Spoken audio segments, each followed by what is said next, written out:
Hola, muy buenas. Estamos aquí en un nuevo episodio de Perspectiva Austral. El día de hoy tenemos un invitado muy especial, a Federico Rabino, y quienes no lo conocen, es director ejecutivo de un think tank paraguayo que se llama Instituto Fernando de la Mora, ahí que los invito a seguir también en sus redes. Además, Federico también es docente universitario, es coordinador de distintas cátedras relacionadas con economía, relaciones internacionales. Muy bienvenido, Federico. Hola Andrés, ¿qué tal? ¿Cómo estás? Muchas gracias por la invitación y muchas gracias por tenerme acá presente en tu programa. Mira, te pido disculpas por la iluminación, pero me encuentro en Alemania, es de noche, entonces esa es la única razón por la cual estoy así, poco iluminado. No te preocupes, Federico. Bueno, para que vayan entrando en materia también todos nuestros seguidores acá en el canal. Hace poco, recientemente, en el 30 de abril de 2023, hubo elecciones presidenciales en Paraguay. En Paraguay, bueno, no sé si todavía sigue así, pero tengo entendido que hay un fuerte bipartidismo, partidos tradicionales muy potentes, y usualmente esta alternancia en el poder se da de manera natural, pero ahora el Partido Colorado volvió a tener la presidencia. Hubo una sucesión de poder en la cual fue electo el presidente Santiago Peña con cerca del 42% de los votos. Luego lo siguió Efraín Alegre y Paraguayo Cubas. Eh, bueno, un contexto que también se llevó a cabo ahora por la reciente visita del presidente chileno Gabriel Boric, donde en el mismo avión presidencial se subió el expresidente Sebastián Piñera, y obviamente hubo temas de polémicas porque el presidente Boric no se quedó a la cena o la comida final. Se regresó antes al país, y etcétera. Eso también conlleva algunos como problemas que hubo dentro del país, en el sentido de que ¿quién es el presidente? Esa es la pregunta desde el punto de vista chileno. Federico, ¿cómo tú ves este proceso electoral? ¿Cuáles fueron los énfasis que viste que se dieron? Tengo entendido también que Paraguay hay un tema relacionado con la corrupción muy fuerte, que es parte de lo que se discute también en campañas. Y aún así, Paraguay se mantiene como un país con un crecimiento importante. El Banco Mundial está señalando que Paraguay va a ser uno de los países que va a estar sobre la media del crecimiento a nivel latinoamericano. Eh, a ver si nos puedes contar un poco más de ello, Fede. Y cómo no. Bien, mencionaste el tema de las elecciones y del bipartidismo que existe en mi país. Evidentemente es así. Hay que tener en cuenta que el Paraguay obtiene o pasa, da el salto a la democracia a partir del año 1989, después de tener 35 años de dictadura por parte del general Alfredo Stroessner, que Alfredo Stroessner utilizó, porque esa es la verdad, utilizó al Partido Colorado como partido de gobierno. Teniendo eso en cuenta, uno pensaría que sería normal que posterior a la caída de la dictadura el Partido Colorado pasara al ostracismo, pero lo que ocurrió fue todo lo contrario. Se mantuvo en el poder. Ganaron las elecciones del 93 con Juan Carlos Guasmosi, que era un outsider, era un empresario. 5 años después asume Raúl Cubas Grau en el 98, dimite en el 99. Hubo una cuestión interna ahí que se nos va a pasar el tiempo si les explico en este momento. Dimite, hubo un magnicidio, se le había matado al vicepresidente, entonces el poder estaba acéfalo, asumió el presidente de la Cámara de Senadores, Luis González Maki, y se llevaron elecciones en el año 2003. Luis González Maki lo que hace es terminar ese periodo de gobierno, se lleva a cabo las elecciones del año 2003, vuelve a ganar el Partido Colorado con la figura de Nicanor Duarte Frutos, que Nicanor Duarte es un personaje paradójico dentro mismo del partido porque él a sí mismo se hace llamar socialista de izquierda Y generalmente se suele considerar que el Partido Colorado es un partido más conservador o a veces dentro del espectro político lo quieren poner como un partido de derecha.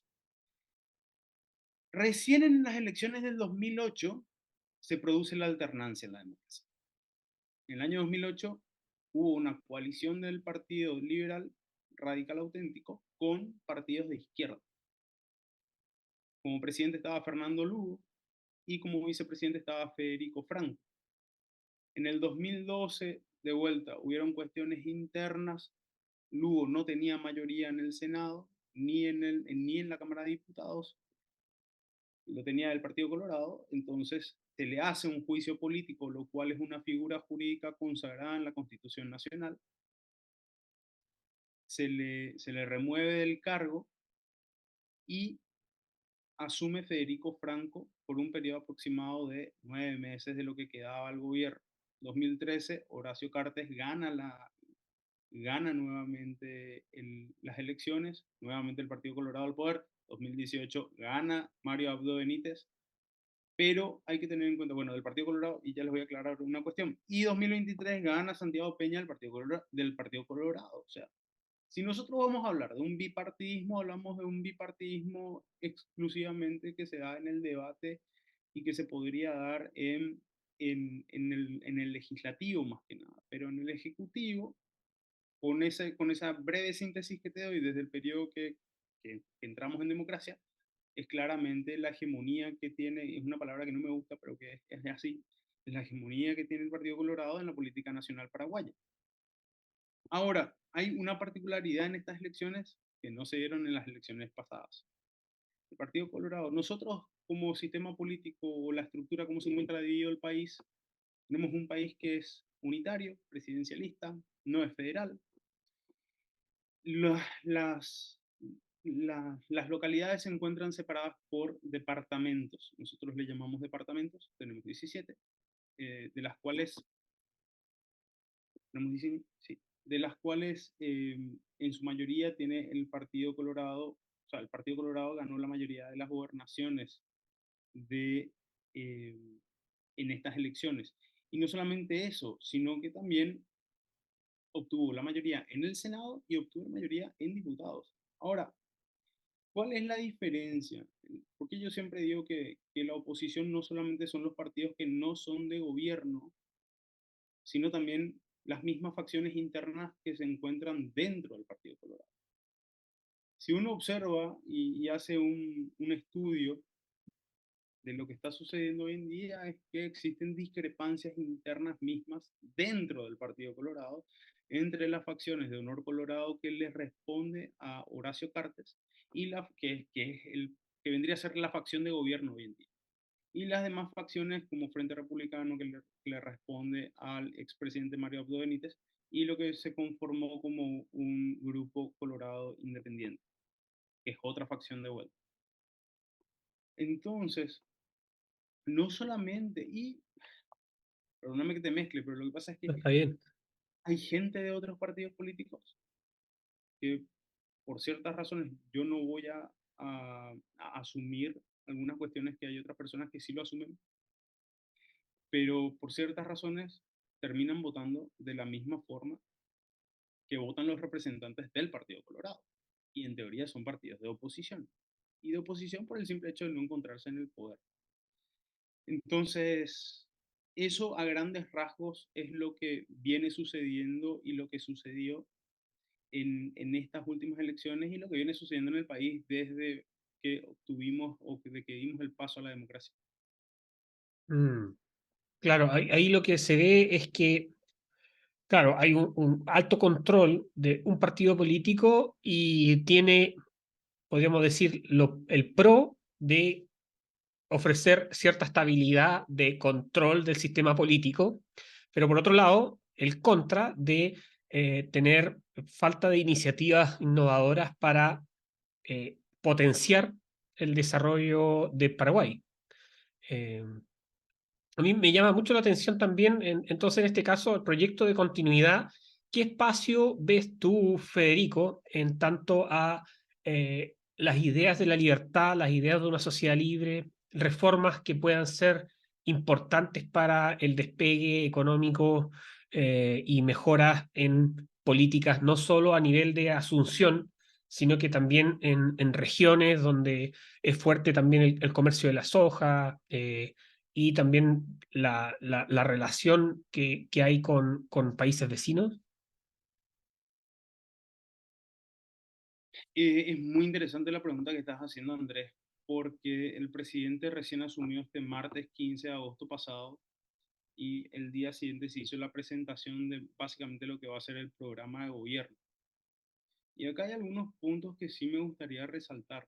El ministro de Hacienda, lo que vendría a ser ministro de Economía en otros países, ha mencionado que a los empresarios e inversores ha mencionado que no existe la intención del gobierno de aumentar impuestos. Que lo que acá se tiene que realizar es una reingeniería del gasto público porque no es válido que de 80 centavos de dólar vayan a parar o sean destinados a pago de salarios. Tampoco es válido que cada año se destinen 200 millones de dólares a la caja fiscal. Entonces, siguiendo esa lógica, es una lógica muy liberal esa. Es decir, necesitamos reestructurar el gasto público, ver qué nos sirve, qué no nos sirve, empezar a gastar de una forma más eficiente, más eficaz el dinero que ya estamos obteniendo del contribuyente y de esa forma no aumentar, porque lo que hubo en estos últimos 5 años fue un aumento considerable. No tengo los porcentajes, porque no te los puedo decir de memoria, pero tengo en algunas notas mías el porcentaje de aumento de contratados, de personas contratadas a la función pública. Eso por un lado. Santiago Peña fue entrevistado hace poco, creo que fue el día de hoy o el día de ayer, por medio de argentinos, y dijo que uno de los factores positivos que tiene el país es la macroeconomía y específicamente la estabilidad monetaria. Mencionó de la misma forma que la inflación es un fenómeno monetario y que no, y a diferencia de otros economistas, que no es un fenómeno multicausal. O sea, él lo dijo, es un fenómeno monetario. Y estamos hablando de una persona, sí, y estamos hablando de una persona que fue presidente del directorio del Banco Central del país, que hay que decir las cosas como son. Si bien no soy un fanático del Banco Central, el Banco Central paraguayo es bastante independiente y funciona bastante bien. Tenemos la misma moneda del año 1944 y no tenemos picos inflacionarios que llamen mucho la atención tampoco. Entonces, estamos hablando de un presidente que tiene la noción trabajo para sí, trabajo para el FMI, estuvo como ministro de Hacienda, fue presidente del Banco Central. Por lo menos desde mi parte te puedo decir existe mucha expectativa, pero para lograr el desarrollo, que fue la pregunta que me hiciste, para lograr el desarrollo anhelado, no solamente necesitamos el discurso, sino también necesitamos el accionar, la puesta en práctica de ese discurso. Y por sobre todo necesitamos, para lograr el desarrollo de esas regiones que se encuentran más alejadas, necesitamos dos cuestiones. La primera de ellas es la descentralización del país, porque no es válido que una persona que, por ejemplo, esté viviendo en la ciudad de Saltos del Guairá, que es una ciudad que queda a 7 horas de la capital del país en vehículo, y que es fronteriza con las ciudades de Guaira y de Mondonovo, tenga que estar viajando 7 horas para hacer sus trámites como cédula, pasaporte, en la capital del país, para tener que emprender otra vez un viaje al día siguiente o en la misma noche de 7 horas. Es inhumano y genera trabas. Y también me mencionaste hace un rato la cuestión de corrupción y eso fomenta la corrupción. ¿Por qué? Porque hay personas que trabajan en la función pública en esas localidades que se ofrecen como gestores y aumentan el precio de lo que te costaría Mm. elaborar tu cédula o elaborar tu pasaporte, te lo aumentan el doble o el triple y no importa porque saben que vos estás con esa necesidad de contar con ese documento. Se aprovechan de esa necesidad creada por el Estado y quienes te tratan de brindar la solución son funcionarios del mismo Estado.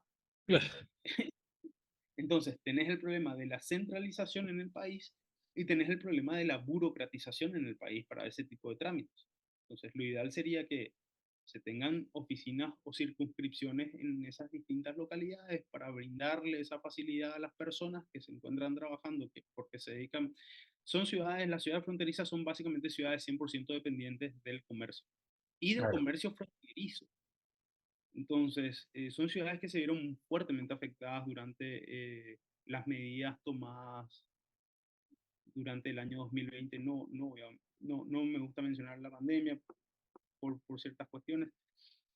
Eh, entonces, el gobierno, se puede decir que hay, por el discurso, que hay cierta esperanza en qué tipo de políticas públicas va a llevar a cabo, pero hay que tener en cuenta otra cuestión. El legislativo es independiente del ejecutivo.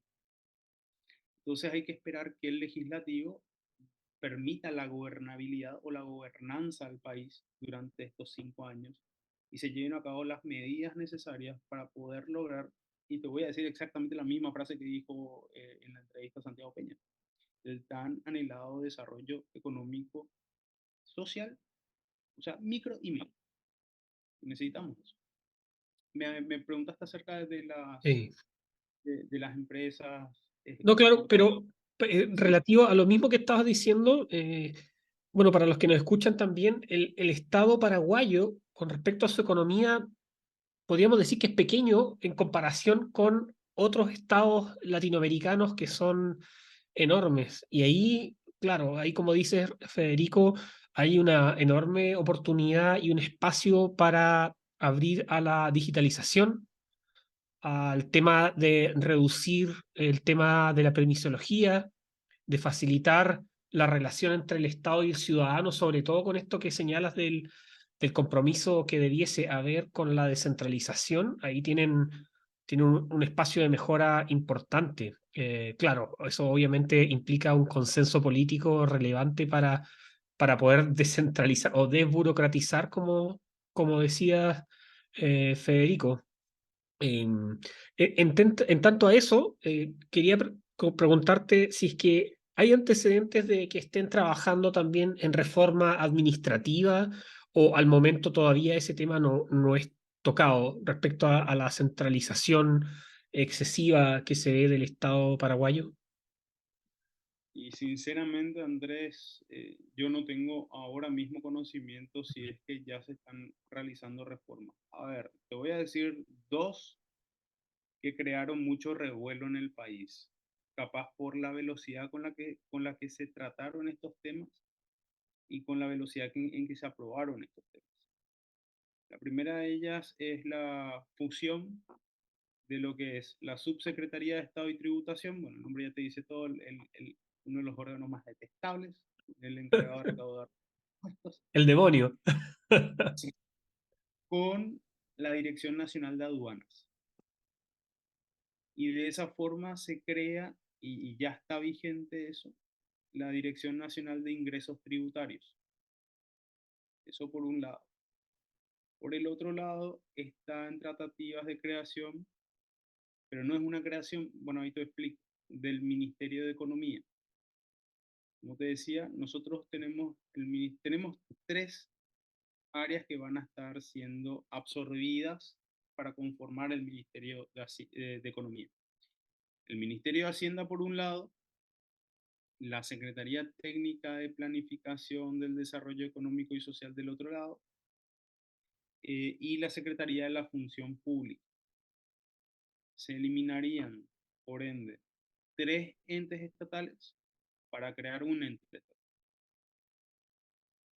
Ahora, acá hay que ver cuáles van a ser las medidas, porque si bien el nuevo ministro, el que va a ser ministro del Ministerio de Economía, que es el ministro de Hacienda, si bien hizo mención que lo que se busca con este tipo de acciones es achicar el Estado, porque lo dijo de esa forma, achicar el Estado, la pregunta que queda flotando es, ¿qué va a suceder con los funcionarios? Porque achicar el Estado Claro. no significa solamente eliminar los entes estatales y cohesionarlos en un solo ente. Achicar significa disminuir la carga que significan los funcionarios públicos, la cantidad de funcionarios públicos. hacer la medida, el análisis y el estudio mm, fáctico de cuáles son los funcionarios necesarios, de cuántos funcionarios son necesarios para que el aparato estatal funcione eficiente y eficazmente. Entonces, esa es una pregunta que no está siendo respondida. Hay que claro. ver cómo lo van a hacer, cómo lo van a llevar a cabo. Porque de nuevo, o sea, que él diga, porque como que se puso muy de moda, Sí. se puso muy de moda los términos de achicar Estado, libre mercado y demás cuestiones. Ahora, ¿cómo lo llevamos a la práctica? Hay un plan establecido, tienen un programa de gobierno para lograr eso, es, es válido, es realizable lo que quieren hacer. Santiago Peña también había dicho en el momento de asumir como presidente el 15 de agosto, esto se me había olvidado, que la única forma de reducir la pobreza era a través del libre mercado. Mm, Y eso antes no lo dijo ningún presidente de acá. interesante. Por eso, en palabras, en discursos, está bastante interesante cuál es la visión o por lo menos la posición que tiene el Estado con relación a cuál es el modelo económico que se está buscando. Lo que tenemos que observar y nosotros por lo menos como organización lo que vamos a velar es de hacer recordar a todos los entes cuáles fueron los primeros dichos en plena asunción del gobierno. Porque no es algo que nosotros estamos inventando, es algo que él lo dijo Claro. públicamente ante muchas personas y es como un compromiso asumido de su parte con su pueblo, como Mm. representante del... Claro, si es que él señaló eso, no es menor, porque hoy recién estamos escuchando de vuelta quizás este discurso de que la economía de mercado es aquella que mejora la situación de los países. Bueno, aquí en Chile nos pasa lo contrario, aquí están promoviendo destruir el modelo neoliberal, como le llaman, la tumba del capitalismo, le iba a instalar el presidente Boric. Bueno, no lo han logrado aún, por suerte, pero bueno, quería, ante eso mismo, Federico, quería destacar un tema que igual me es bien interesante de lo que ocurre en Paraguay.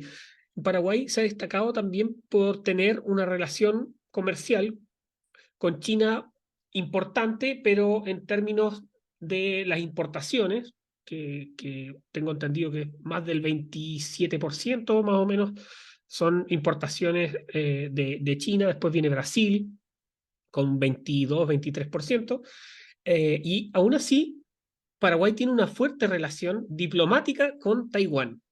Y eso es particular porque en la región, en términos generales, la relación con Taiwán es muy, diríamos, de centros de estudio, no directa de relación de Estado. Y Paraguay ha mantenido esa posición y tengo entendido que el presidente Peña también no ha querido variar esa posición de Paraguay con respecto al reconocimiento de Taiwán como independiente, que igual es muy interesante. Sí, nosotros tenemos relaciones diplomáticas con Taiwán desde el año 1957, ininterrumpidas. Hay ciertos grupos económicos que solicitan el quiebre de las relaciones diplomáticas con la República China, que es Taiwán, y el establecimiento de las mismas con la República Popular de China. Ahora, nosotros tenemos importaciones, sí, pero son indirectas de igual manera, porque no se pueden tener ni siquiera relaciones comerciales directas. Por ejemplo, nuestro principal mercado de exportación de productos agrícolas, por sobre todo, es Brasil. Pero Brasil reexporta el producto paraguayo a China. Entonces tenemos un comercio indirecto, es cierto, pero tenemos un único, hay que tener en cuenta esto también, o sea, es lo que yo pongo en la balanza siempre.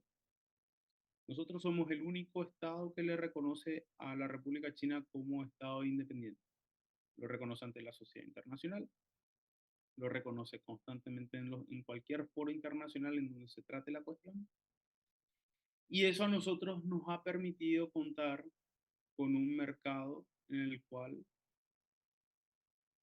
somos más favorecidos por tener esa condición. Esa es la realidad. Si nosotros rompiésemos relaciones diplomáticas con Taiwán y estableciéramos las mismas con la República Popular de China, estaríamos entrando a competir de forma directa con dos colosos de América del Sur, que son Brasil y Argentina.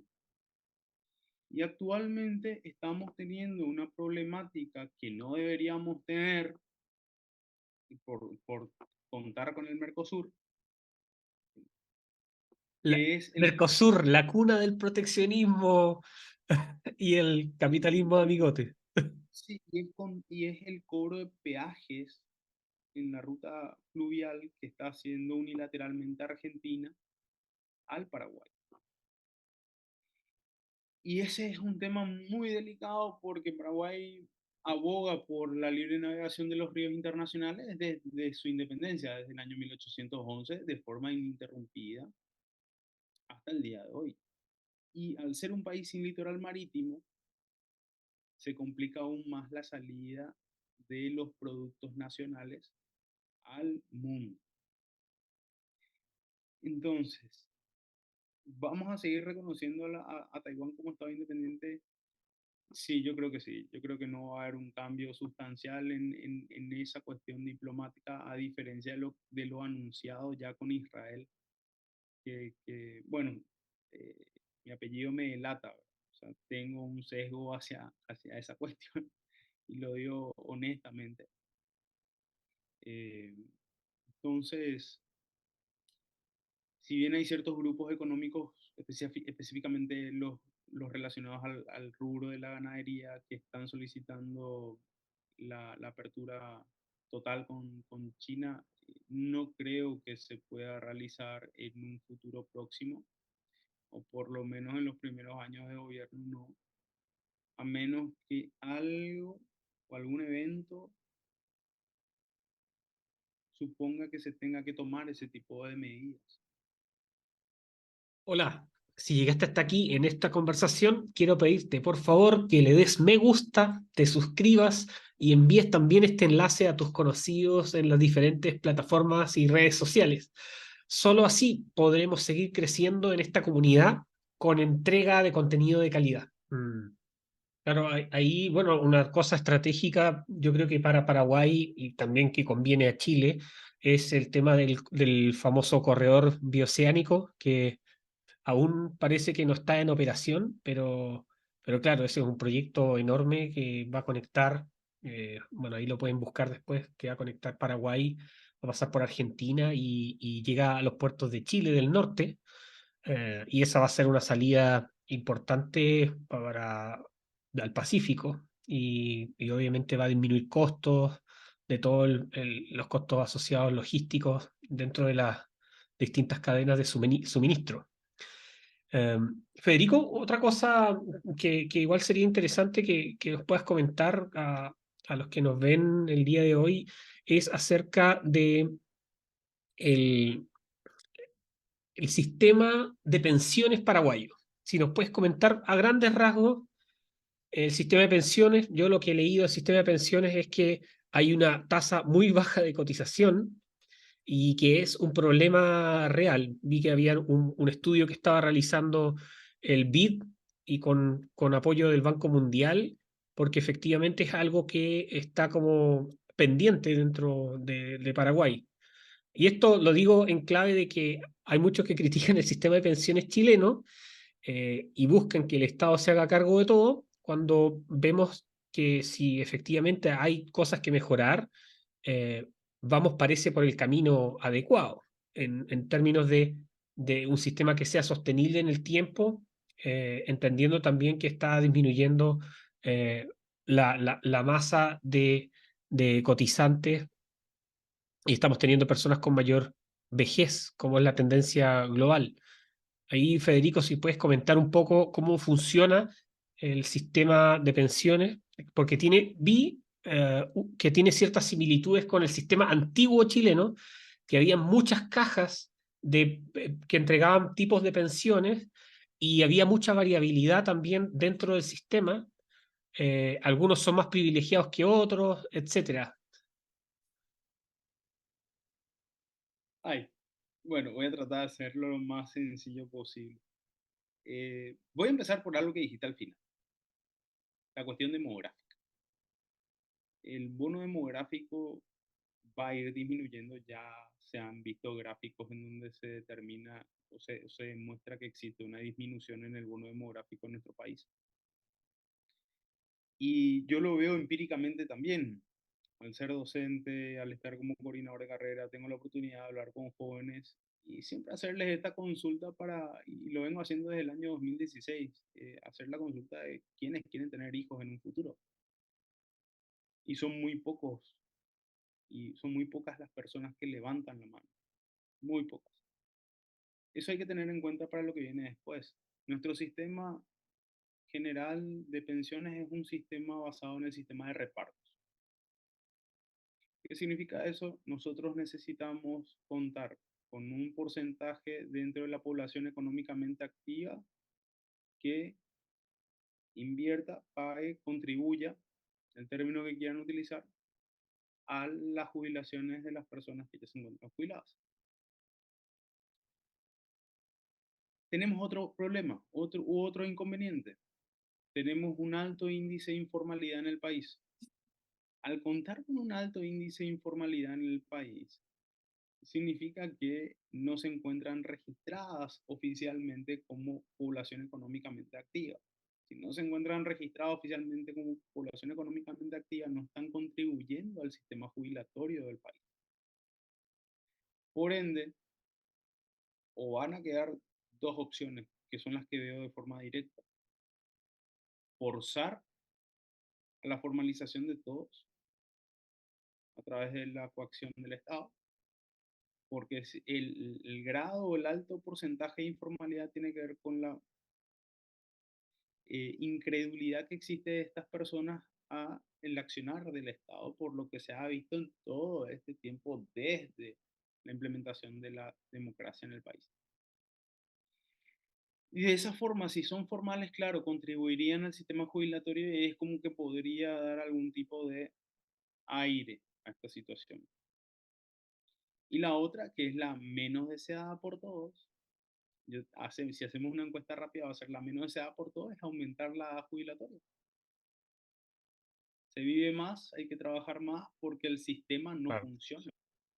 Y lo de las cajas que estabas mencionando es que hay ciertos rubros que no se encuentran obligados y que no se encuentran estipulados de forma obligatoria que contribuyan al sistema jubilatorio que es el social, que vendría a ser el Instituto de Previsión Social.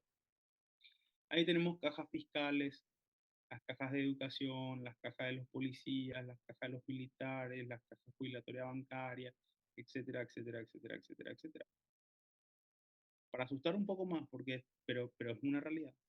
Disculpa, Fede, es que estaba viendo que, claro, la informalidad en Paraguay del año 2019-2020 es cerca de un 68,9%.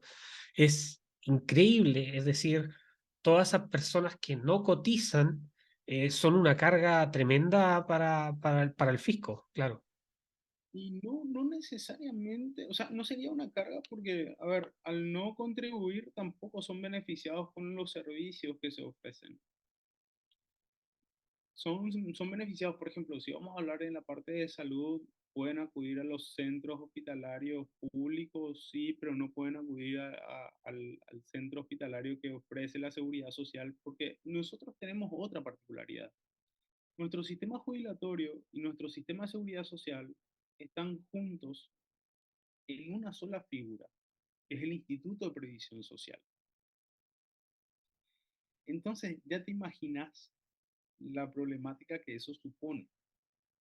Tenemos dos cuestiones completamente distintas, cohesionadas en un solo ente, que en verdad no tendría que ser estatal, porque si hablamos del sistema jubilatorio, estamos hablando de que los trabajadores se unieron de forma privada para establecer eso, pero como antes no estaba legal y después Stroessner lo hizo legal, entonces es el Estado quien decide quién va a estar a la cabeza de esa institución. Y también tienen cupo para contratar personas, tienen cupo para nombrar personas. O sea, el trabajador realmente no puede ejercer autonomía en lo que es suyo, porque por eso se llama aporte obrero patronal. Es el aporte del obrero y de quien le contrata al obrero. Y estamos hablando de un porcentaje interesante cuando se suma ese aporte del patrón y del obrero. Son básicamente 25%, un poquito más del sueldo. Wow. Entonces, sí, sí, o sea, si los chilenos están diciendo que su sistema no funciona, no hace falta que prueben con otros sistemas que realmente no funcionan, que están probados que no funcionan, porque nosotros estamos tratando de educar acerca de lo que es el sistema de capitalización individual, que es el sistema creado por, si no, corregime si me equivoco, pero creado por José Piñera Sí, e imitado en el mundo. Estamos claro. hablando de que países desarrollados lo han imitado, lo han puesto en práctica en sus propios países.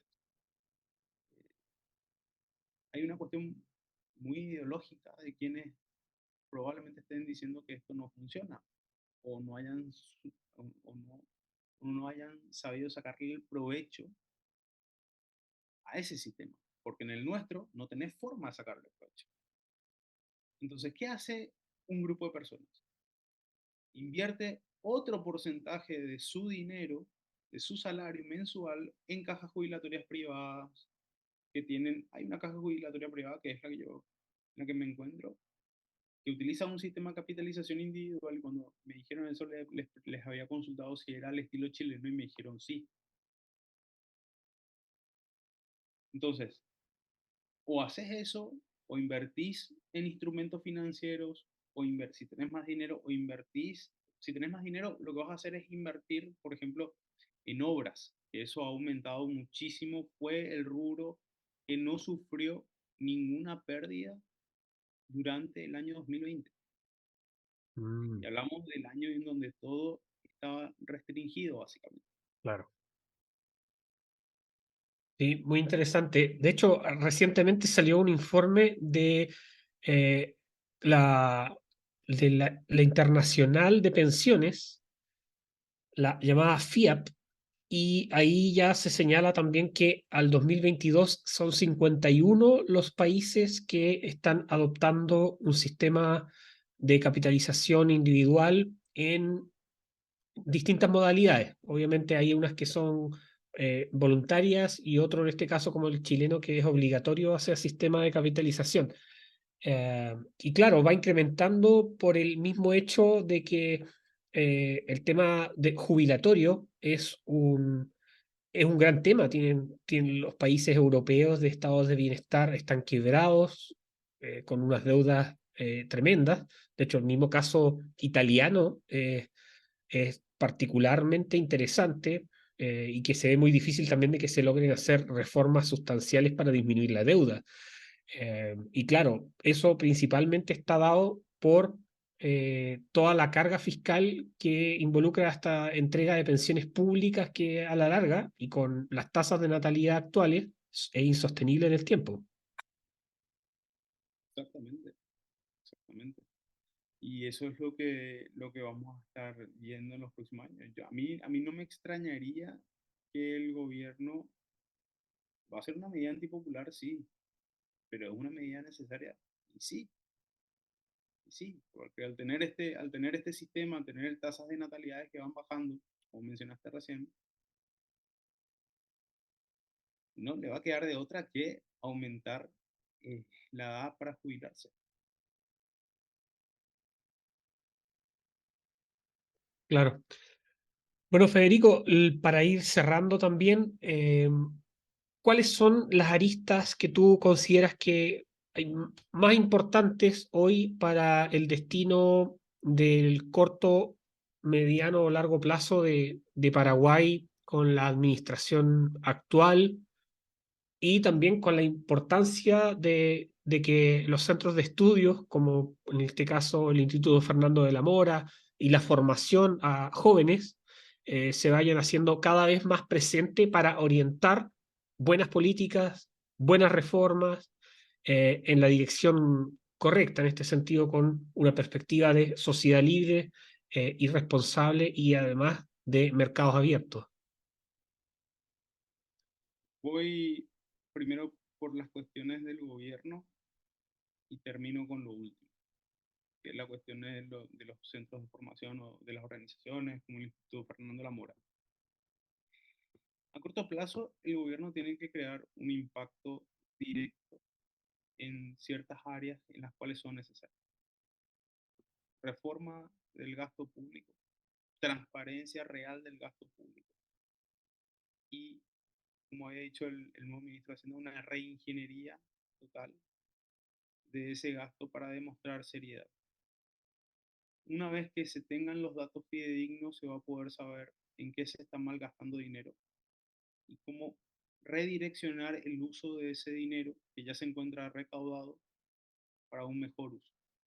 Es decir, si el Estado pretende que el sistema actual funcione, porque eso fue algo que no te mencioné, ahora se me vino a la mente, una de las cosas que también había dicho el ministro de Hacienda es que no se van a subir los impuestos.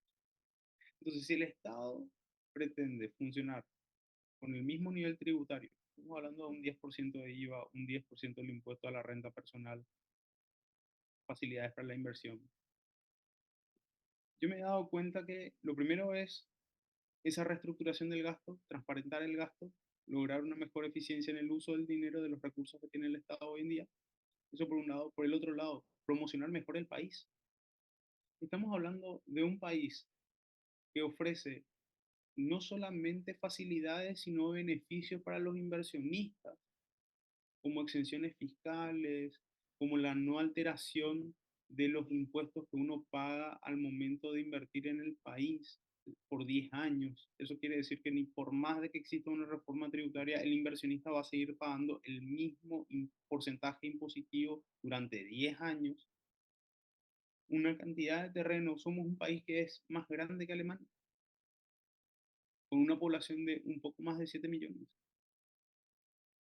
en donde se encuentran asentadas un montón de empresas multinacionales, es cierto, muchas de ellas, en el sector del agronegocio. Y está bien, es que tenemos los recursos naturales como para poder seguir siendo, por ejemplo, el cuarto exportador mundial de soja. Paraguay tiene que tener no solamente la reestructuración del gasto, sino también fortalecer su política exterior. ¿Y a qué me refiero con esto? Paraguay es un país sin litoral marítimo. Por ende, una de sus herramientas más poderosas debería ser la política exterior y buscar en el extranjero esos objetivos que puedan ayudar a cumplimentar lo que el Estado o lo que el gobierno de turno está buscando o lo que tiene en mente para el desarrollo. Tenemos una crisis en Europa, lo cual genera una crisis alimentaria en el mundo. Y estamos hablando que tenemos la capacidad productiva en el país y no se está sabiendo aprovechar para abrir nuevos mercados y satisfacer esas necesidades que hoy en día la sociedad internacional demanda. Porque esa es la realidad.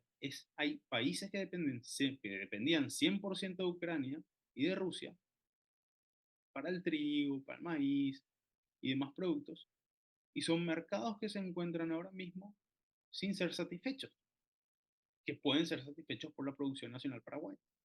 Pero dependemos. Claro, Yo estuve acá, estuve discutiendo con productores y demás, acá en Alemania, y no conocen el país.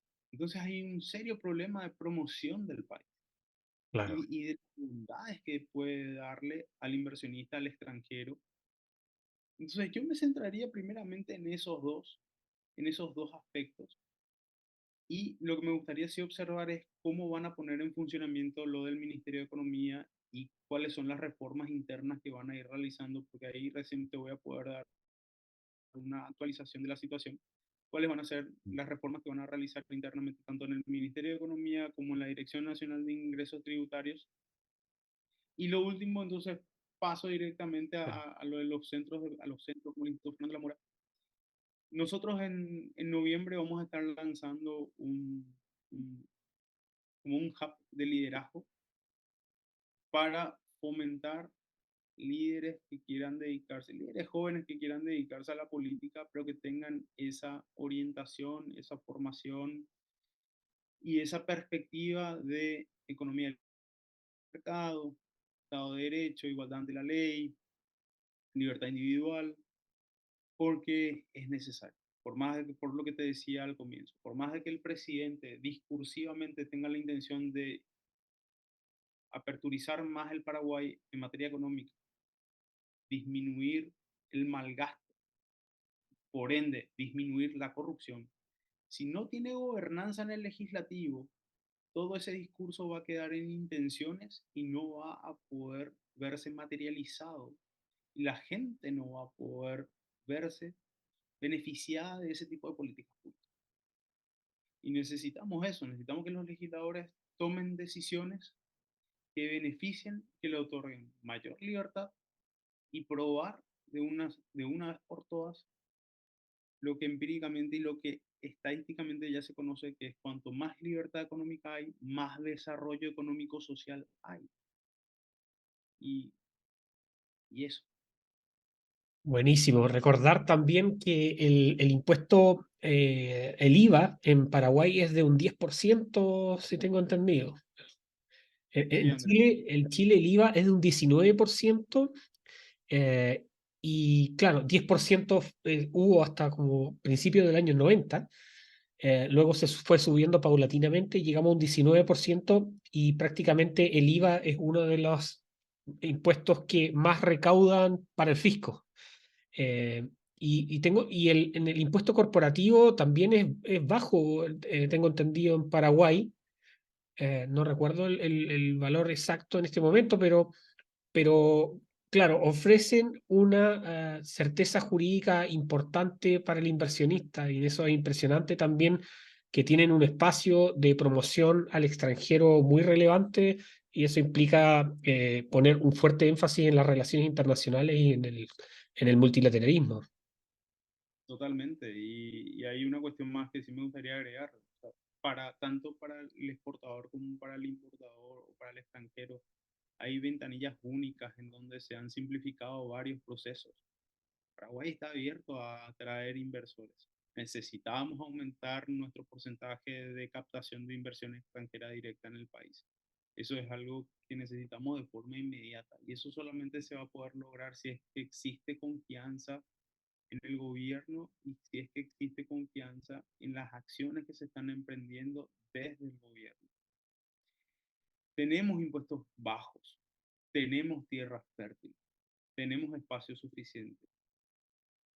En todo lo que nosotros como organización podemos ayudar a los interesados, no duden en contactarnos. Como digo, tenemos un equipo de profesionales de primera categoría, cada uno diferenciado en un área distinta y todos estamos estirando hacia el mismo objetivo, que es poder lograr ver que el país se vea cada vez más desarrollado en la región y tenemos vecinos importantes. Paraguay podría ser un hub de distribución incluso de productos finalizados porque se encuentra en el medio mismo de América del Sur. Entonces, desde la organización, todo lo que pensamos, todo lo que estamos realizando, tratar de llevar un poco de ideas que puedan lograr ese desarrollo a regiones más alejadas. Nosotros mismos, como organización, estamos aplicando esa descentralización, realizando actividades en ciudades que se encuentran a 7, 8 horas de distancia. Llevar estas ideas que son desconocidas, porque son desconocidas en su mayoría en el país, a personas que pueden sacarle provecho también de eso. Muy importante. Y espero, Federico, que el Instituto Fernando de la Mora siga teniendo una influencia muy importante en la generación de buenas políticas públicas y de formación de nuevos liderazgos, que es como lo están haciendo ahora, sobre todo en zonas remotas, donde mucha gente tiene falta de acceso a la educación o a estas ideas que son tan importantes para el desarrollo de nuestros pueblos. Así que felicitaciones, Federico, por el trabajo, a seguir alentándote a seguir haciéndolo, a rodearte de grandes innovadores también para Paraguay, y bueno, seguimos manteniendo las alianzas para promover las ideas de la libertad en nuestro continente. Espero que disfrutes mucho allá en Alemania y sigas formándote y generando nuevos redes y contactos, Federico. Bueno, muchas gracias, Andrés. Yo me voy, estoy retornando a mi país el día de mañana. Así que nos vamos con ciertas ideas de lo que pasa acá en Europa y cuál es la percepción que se tiene acerca de América Latina. Y yo particularmente llevo una percepción acerca de lo que se sabe, de lo poco que se sabe de Paraguay. Y a partir de eso ver también algunas acciones a emprender a través del instituto. Agradecerte por la invitación, por tu amistad de siempre. Sabes que contás con nosotros y esperemos que nos podamos ver pronto, ya sea en Chile o ya sea en Paraguay. Así es. Un gran abrazo y nos estamos viendo. Que estés muy bien. Chao, chao. Chao.